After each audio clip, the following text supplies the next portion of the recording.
Beyaz halkaların içinde duralım efendim. Lütfen.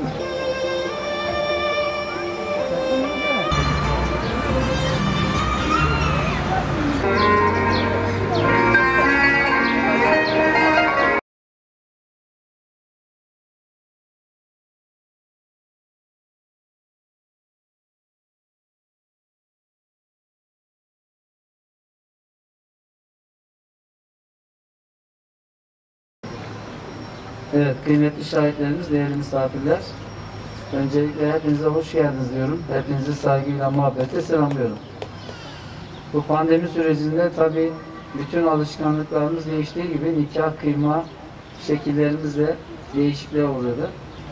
Bu alanı yeni nikah salonu alanı olarak düzenledik ve burada kıydığımız ilk nikah oluyor sizinki. Hayırlı uğurlu olsun. Nasıl, beğendiniz mi? Kır düğünü gibi oldu.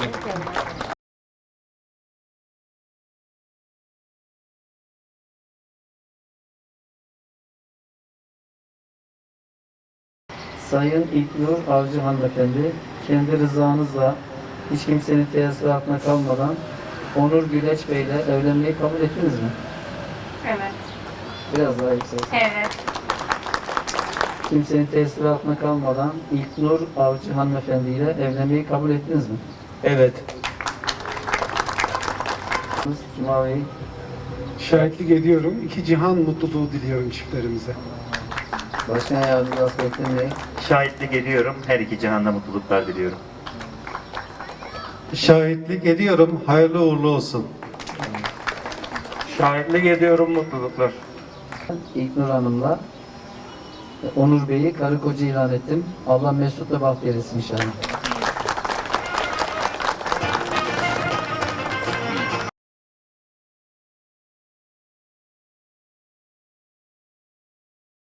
Rabbim hayırlı uğurlu eylesin.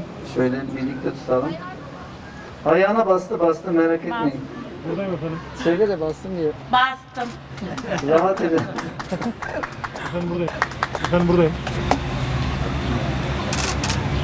Pandemi sürecinde alışkanlıklar değişti. Sosyal mesafe, maske ve temizliğin hijyen kurallarına uymak gerekiyor.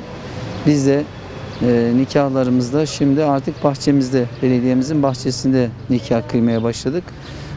Hem sosyal mesafeleri koruyoruz hem açık havada kimsenin bu hastalığa yakalanmasını istemiyoruz.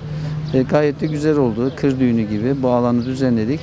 Bundan sonra inşallah nikahları burada kıyacağız. Böylelikle hem sosyal mesafemizi koruyacağız hem de toplumumuzun temel yapısı olan aile yapısını güçlendirmek adına nikahlarımıza ara vermeden devam edeceğiz.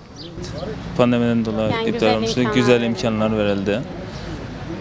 Bize sunmuş oldukları imkan çok güzeldi. İzlediğim evleri sadece kendimiz gelebilirdik. Onun için bu pandemi olayı beğendik yani. Çok güzel. Teşekkürler.